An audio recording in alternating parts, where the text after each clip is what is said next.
Good evening, my name's Alex Campbell. And I'm Mark Palmer. And you're watching the 11th episode of Dissecting Track.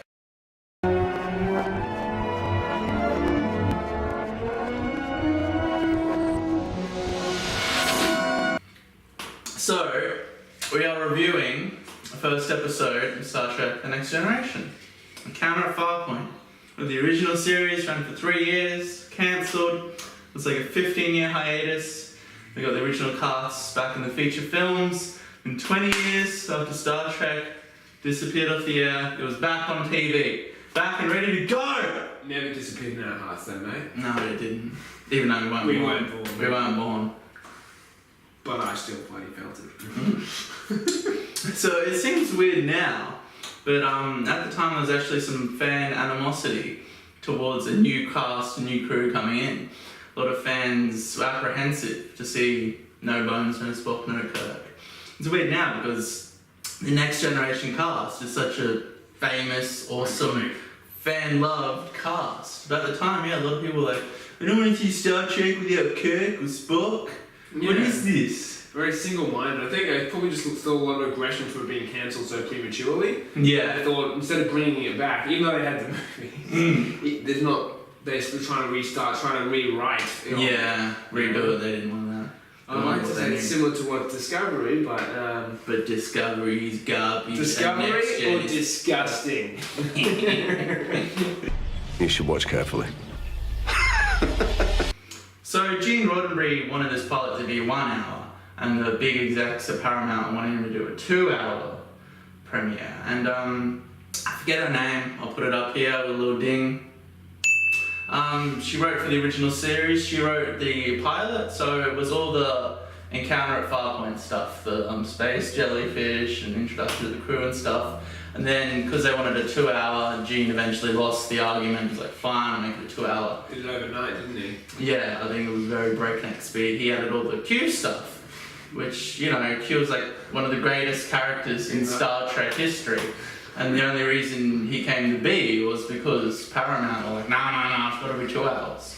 I mean, he might have been invented even if that didn't happen, but he might not have. Probably not, hey. I honestly don't think. Or if he had, it would have been a very different character because Gene would have probably been overthinking it and so many changes. But he had to just create this character overnight and that became Q, which, as you said, he's brilliantly written. Everything he says is just perfect. John DeLance, who plays him, such great acting. He's like the right amount of cheesy hamminess with all his line deliveries. And he's a great character. He's like a uber powerful, omnipotent prankster. He's cheeky. He has like a man crush on Picard, and he's always fucking with him. Yeah, but in this episode, he's gotten a lot. He's a lot more serious. Yeah, they're not friends yet. Yeah. Well, would you call them friends? Maybe by the end, like the last epised, maybe Picard's warmed to him a bit, but now they're like Picard's like a relationship. That's for sure. Yeah, definitely relationship. Yeah. And the whole concept, like the Q stuff, taking them into this trial and stuff, it's really obscure and weird, especially for a pilot. It was like the first episode, and it's like, bang, this weird left-to-center concept, which I love.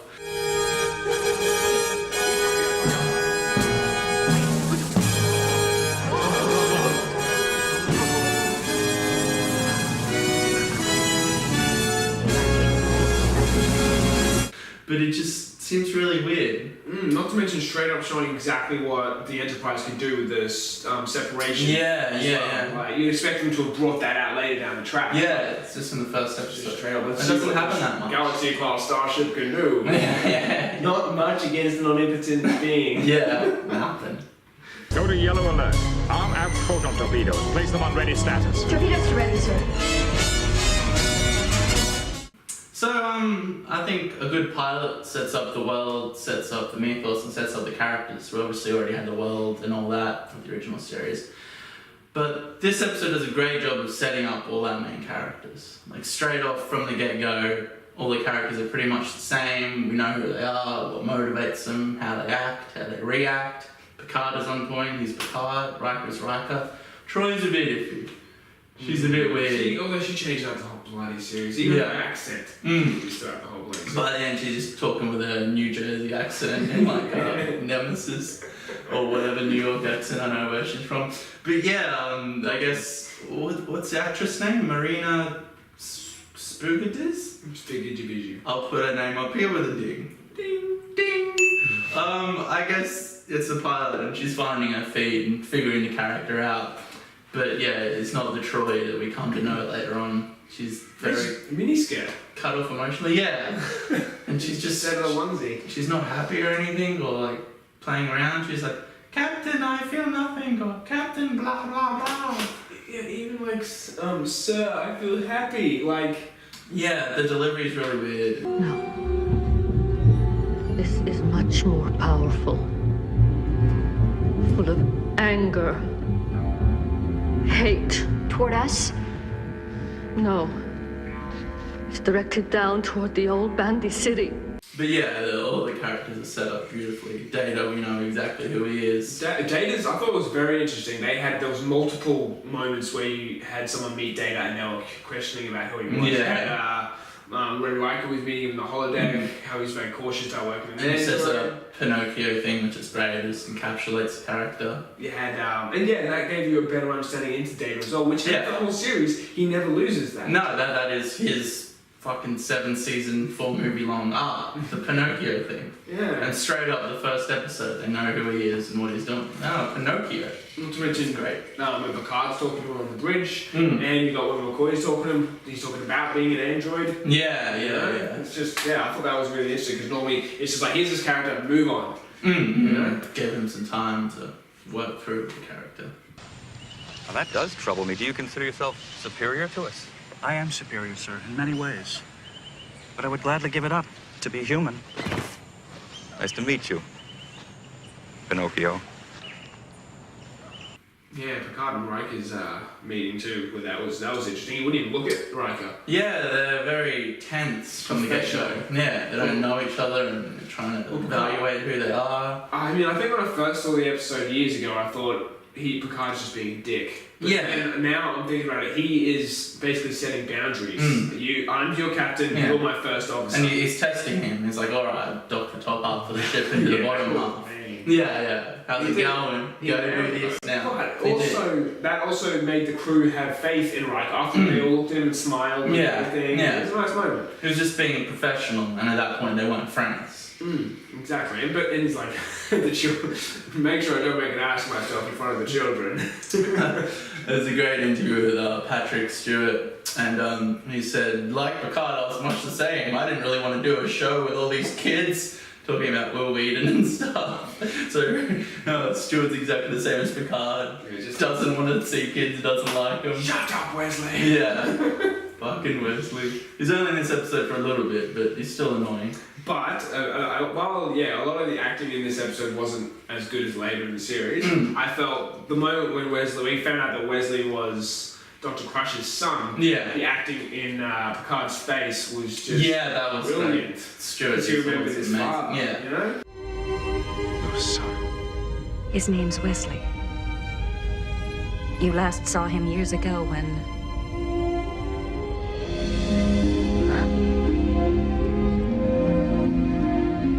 There was a bit earlier though, a really clunky piece of dialogue, which is obviously exposition into Wesley's character.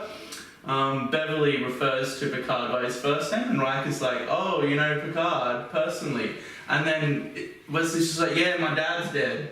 You're like, what the fuck? Yeah. Why didn't you just say, yes, son, I know the captain? It was just like a plain, here's backstory for Wesley, and it was really awkwardly delivered and written. A movie or something with that amount of characters, that might have fit. But you got 7 seasons. You got so long to fit it in. Yeah. But I guess we need they had to do that so that moment later with Picard could make sense. That's true. Maybe this is something Jean-Luc would like looked into. Jean-Luc Picard? You know the captain. When I was little, he brought my father's body home to him. Yes, Wes. Long, long ago. So there are a few random shots in this episode of men wearing dresses, like Troy's miniskirt thing. I remember the exact part where I noticed that. Yeah, it's like during the separation when all the families are moving. Yeah. The close up this guy's thigh. Yeah, there's another scene where I think there's 2 guys in the shot. And Geordie, I want your eyes down there. You and I will start topside. Like Star Trek has always been a future utopia where everything's perfect. So was that them saying? I think it's supposed to be like unisex clothing is really unique. Anyone can wear it. Yeah. Yes. Or was it like we're fine with transvestites in the You're future? expecting just to see Klinger from MASH walking on the bridge. It's spring, sir. Yeah, I don't know what they were trying to do there, and it just kind of takes you out for a second. Like, what the fuck? I think I don't know. That's weird. 'Cause, I don't think it's ever shown again. I don't remember there ever being another crew member of the Enterprise, a man wearing a miniskirt. Because it wasn't a civilian. It was one of the officers. No, it was one of the officers, and he was wearing like Troy's getup. It's just red. Yeah, but he was a man, like a miniskirt.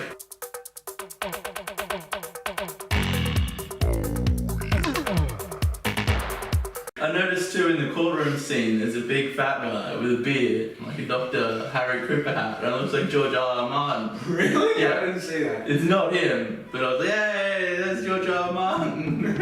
Part of the trial. You don't see that many fat people in the show, actually. No, in the future nobody's fat. Yeah. They have, oh, I don't know, you have the, what's the thing that creates all the food?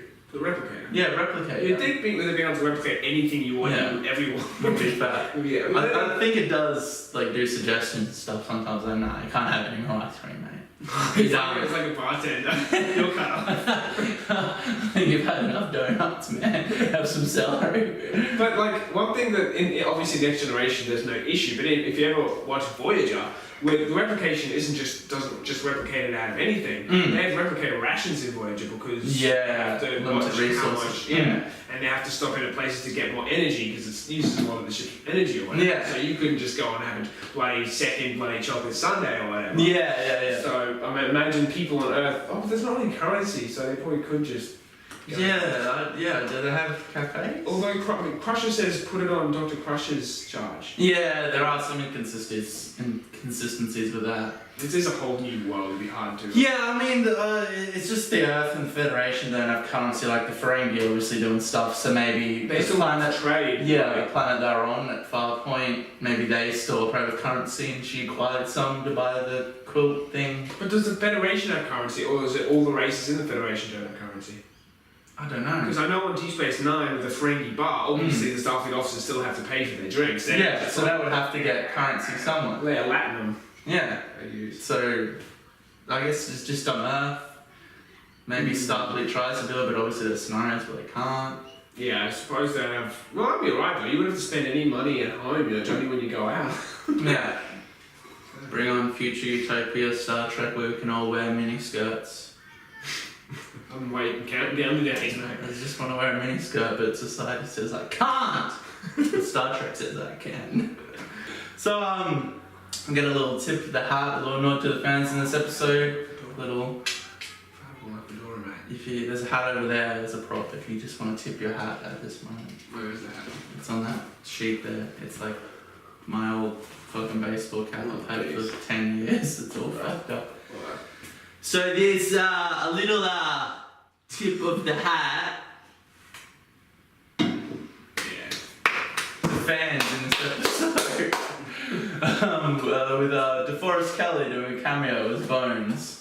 Like 137-year-old Bones. Which is, it's cool, I guess. People would have got something out of that. And I love Bones. There's a bit of nostalgia in it too, where it's like, she with the name, she'll take care of you, you know, take care of it like a woman. Didn't Bones say that in like the original series? Probably at some point. He said, he's dead, Jim, a lot. He's dead, Jim. He's dead, Jim. He's dead. Dead, Jim. He's dead. He's dead, Doctor. He's dead, Jim. He's dead. He's dead, Captain. He'll die, Jim. He's dead. He's dead, Jim. Dead. The man is dead. Jim, I'm not a blah blah blah, I'm a doctor. Jim, I'm not a blah blah blah, I'm a doctor. Yeah, but one thing I noticed was, because he's supposed to be 137, he has heavy prosthetics on his face, but he doesn't have them on his hands. He's doing a really good job of walking like an old man and stuff, but he's got like young man hands. Yeah, it just looks out of place. His face looks 137 and they didn't bother with his hands. He might be very good with his hands. Maybe. He's really clean. Yeah. Oh yeah, he's a doctor. Yeah. He's a surgeon. They are. Damn annoying at times. Yes, sir. Well, this is a new ship, but she's got the right name. Maybe just get some pedicures or manicures. Both. Maybe it's really nice feet too. I don't do any of that shit, so I don't know the name of it. No, I'm a man, but I do wear a mini skirt. A onesie mini skirt. Hey, yeah, it's a nice tip to the hat. And we get Leonard Nimoy later on, Scotty. Leonard Nimoy makes a fair few appearances in the show. Even does he in Voyager and stuff? Voyager. Voyager. Oh, that's a different thing, yeah. In Deep Space Nine he makes an appearance, and he makes an appearance in the J.J. Abrams movies. Yeah, he does. Yeah, but the Next Gen are definitely the best times, because it's like, even though he's still Spock, he's got this wise... Yeah, he's like old man. Yeah, old man, super ambassador Spock. Yeah, ambassador Spock, he's like the Federation and stuff. He's in... For our fallen brother, Leonard Nimoy. R.I.P. Same with bloody McCoy though, eh? Isn't he dead? Yeah, DeForest Kelly's dead. Shatner's hanging on. Not for long.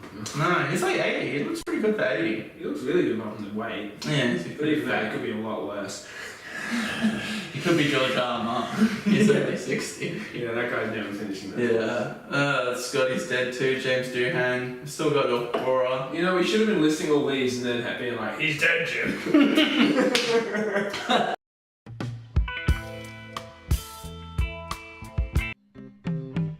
He's dead, Jim. He's dead. She's dead. Must be dead. He was worse than dead. His brain is gone. He's dead, Captain. He's dead, Jim. Is this a dead man, Doctor? Very dead, Mr. Spock. It's a very different... One thing I've noticed too is with the Next Gen is a very different feeling, different vibe. Oh, to the original series. Yeah, completely. Not sexist. Yeah. Had a lot of sexist, but it was the 60s, so it made sense. Makes sense, yeah. Sexual revolution, all that. I was getting into weed and acid and Led Zeppelin and... no contraception. Actually, contraception. It's the first time in history you could fuck and not have a baby.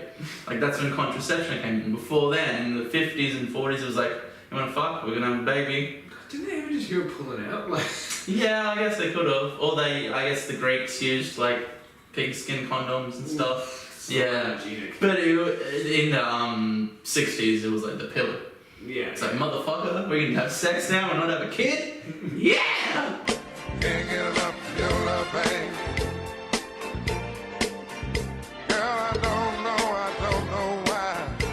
But, no, well, I mean, I feel like, because Gene was obviously sick at the time when he made Next Yeah. Gen, so I just feel like that was the perfect world that he wanted. Yeah. Compared to the one where William Shatner just always finishes his arguments with his fists. Yeah. You know? It's fucking blue women and punching them up. Gawns. Yeah. Yeah, Gene Roddenberry was having like mini strokes and stuff during this last moment. He was trying to do the show and I guess fulfill his legacy, this is what he was remembered for, this is what he made.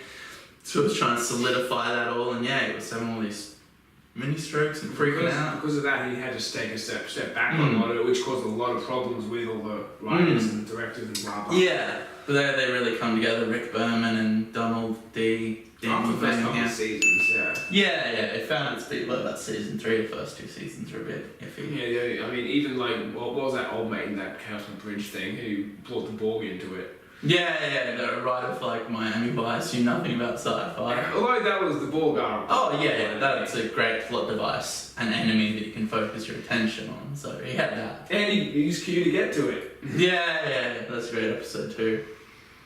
We'll review it one day. It's a little while away. Yeah, it's a few episodes. It's 50 episodes away. Yeah. We'll do every episode of Next Gen before we die. Oh, but then the cutest and everything, though. It's gonna be a good one. Best of both worlds, man. Best of both worlds is amazing. Oh my god. Patrick Stewart. That is one of the episodes. Yeah. One of the episodes. Yeah. And Voyager of Scorpion is one of the episodes. Scorpion, that's another two-parter. Part 1 and 2, end of season 4, I believe. Yeah. It's when they have to work with the Borg to fight off a common enemy, which is from liquid space, so they're not from the same universe. So there's like a rift that the Borg are trying to use to steal these resources from their side of space. Yeah. Yeah, not even humanoid. That's what I love, the far out sci-fi concepts.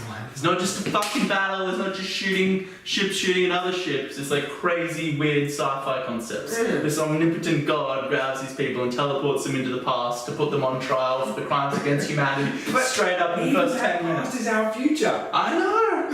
It's after a bloody full-on war. Nuclear fallout nuclear shit, war, yeah. Which is crazy. Yeah. It looks like bloody 80s shit. You are out of order.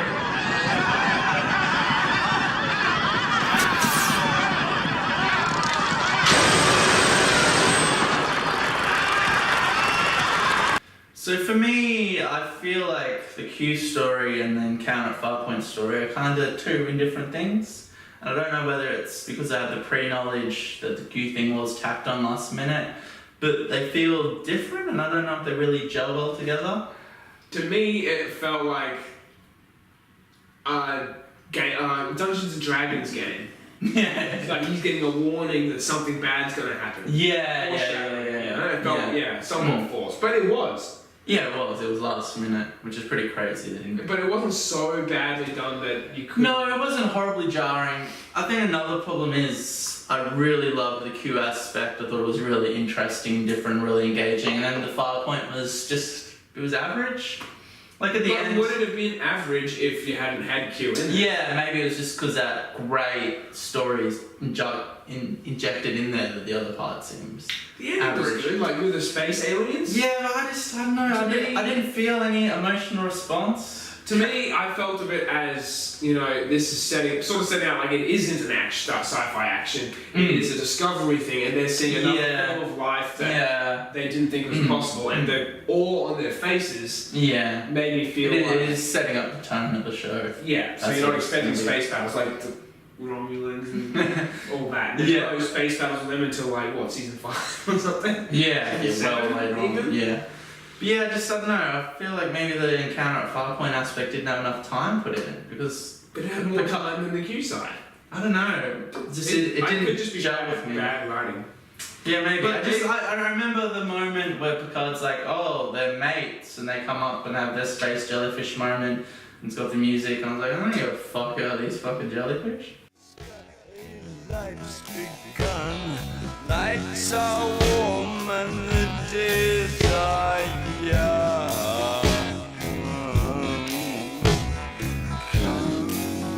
No, I didn't. I get what you mean. I didn't really care either, but I understood what they were trying to go for, and like I said, the setup of how it is about discovery. But I felt like they concentrated more on introducing the characters than the story, which they did very well. Which is what a pilot should do. Pilots are normally pretty average. Yeah, that's true. And I wasn't disappointed by the episode. There was no point in like. Yeah, I feel like this episode does get a lot of flack. I don't know, maybe it doesn't, but I've heard from a lot of people that didn't really like it. It's no like Yesterday's Enterprise, Best of Both Worlds, or Chain of Command. If a pilot episode pulled off that sort of intrigue, the only pilot episode that I can think of that did that was Breaking Bad. That had a great pilot. But that didn't go for an hour and 37 minutes. You know what I mean? Yeah, that was just 40 minutes. Yeah. So I think this was a good episode. I enjoyed it. The Q parts are really good. Set up the characters really well, and I think some people are a bit harsh on it. Yeah, I think that they should give it kind of some slack. Yeah. Half these people probably like Discovery. I just feel the only negative thing was Worf's haircut. He does look different. He was thrown into the mix at the last moment too. A few weeks before whatever filming, Rodman was like, oh, they should be friends with the Klingons. There should be a Klingon on the bridge. Well, that's brilliant. He is such a huge part. Yeah, but for the first season, he doesn't do anything, and that's because when all the scripts But written, he wasn't a character. He had some He just says some stuff. cliche Klingon sort of thing. I'm a Klingon. You're a fucking Starfleet officer. You do what I say. That's exactly what happened in this episode. Yeah, and it was great. You expect me to leave my captain on the bird? So, Sorry. we should talk about the casting of Patrick Stewart, because the whole thing is actually pretty fucking funny. One of the executive producers seen Patrick doing a little Shakespeare workshop, and he suggested him to Gene. Gene was like, he's bald. No, wasn't the Gene the one who was defending him? No, at the beginning. That came later. Yeah. Patrick proved himself to Gene later on, but yeah, Gene was like, the captain can't be bald. What the hell? The first thing I thought is, I can't put a bald-headed man in the captain's chair. And then they brought him in for a test and made him wear a wig. Can you imagine Patrick Stewart in a wig? Patrick Stewart is so iconically bald now. He's such an international celebrity, and he's bald, and he looks great. And as far as bald people go, he looks. It pulls off bald, good. yeah. And it's just hilarious to think that they made him wear a wig. And then he did a screening. He wore a wig. Gene was kind of like, he's obviously good. And then they brought him back again without the wig. And it was just Patrick Stewart's obviously amazing acting ability, which is superb. That's my favourite aspect of Next Gen. His Patrick Stewart, his monologues are great. It makes you believe that he truly believes in in Starfleet, in the bloody what's the word? Belief system. What's the first? No, not the Prime Directive. Prime Directive. He straight up fully believes. Yeah. You see nothing but Picard. He's there. He's fully fleshed out. You understand his motivations. It all just clicks. We'll try and take them by surprise. Let's see what this Galaxy-class starship can do. Lieutenant, inform engine room to prepare for maximum acceleration. Aye, sir. Record search data. Results of detaching saucer section at high warp velocity. It's great. And once Patrick was cast as the captain, there was a news report that said, new Starfleet captain for Star Trek, an unknown English Shakespearean actor. So Stewart got a sign made up for his dressing room that said, an unknown English Shakespearean actor. Which is great. It's weird to think of him not being famous though. Before this, he was like a Shakespearean actor on the stage. We weren't really alive. So no, we weren't alive. He's this was always 89 or something. Yeah. And it's just it's kind of weird too, just left to center. Because he wasn't exactly young. No, it was he looked a lot older than he was. He was mid-40s. He went grey early. Yeah, bald early. He was gone bald when he was 20. Really bald. His head was here. He was 20. He's got that going. Yeah, he looked like a 4-year-old man. It was 20.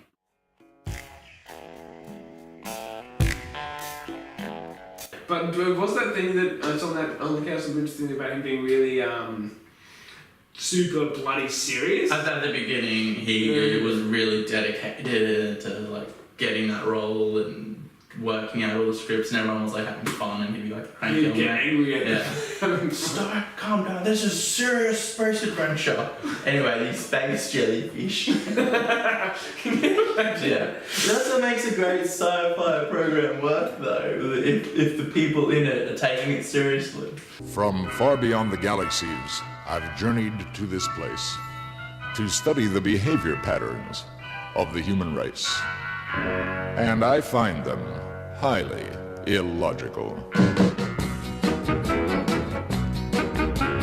So in conclusion, this was a solid episode. I didn't think it was terrible. I thought the Q moments were really great. Some parts kind of average for me, but they weren't bad. Oh, actually, fuck the conclusion. There's one part I forgot to talk about.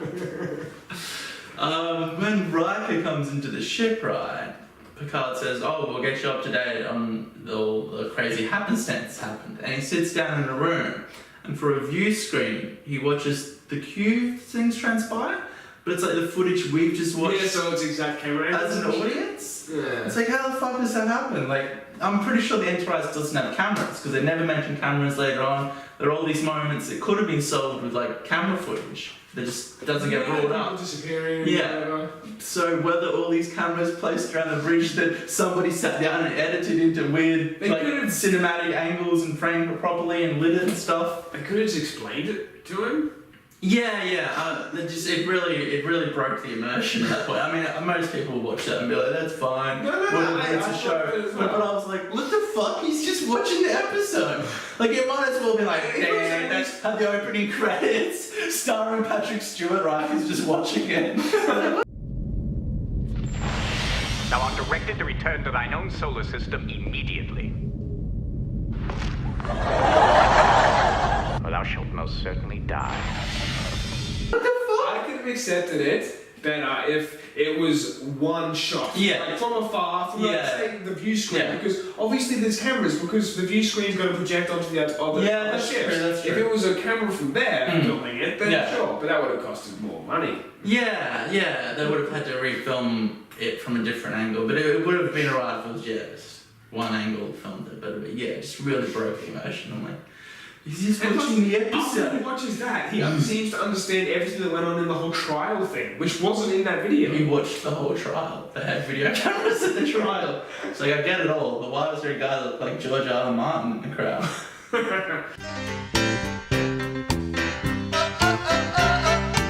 There's a midget there too. There was. The dong midget. The dong midget. Hashtag dong midget. Hashtag dong midget. Let's get it trending. Yeah, that could be taken into a very bad context. I thought that's what you were doing. I thought that's what you were doing. Midget dong. Like whatever, man. Dong. Yeah. Not dong. Yeah, I know. So yeah, in conclusion, what did you think? Like I told you before, I thought it really set it up for what the series is. Yeah. A series of discovery. A show about character arcs and plot lines. Exactly. It's not Star Wars. No. It's Star Trek. It's very exploring. And I felt the last scene where he's like, let's find out what's out there. It was perfectly done. Yeah, it was. Engage.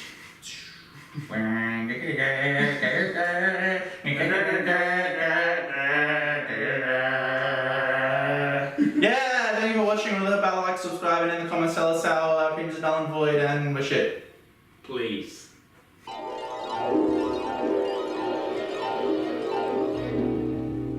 From far beyond the galaxies, I've journeyed to this place to study the behavior patterns of the human race.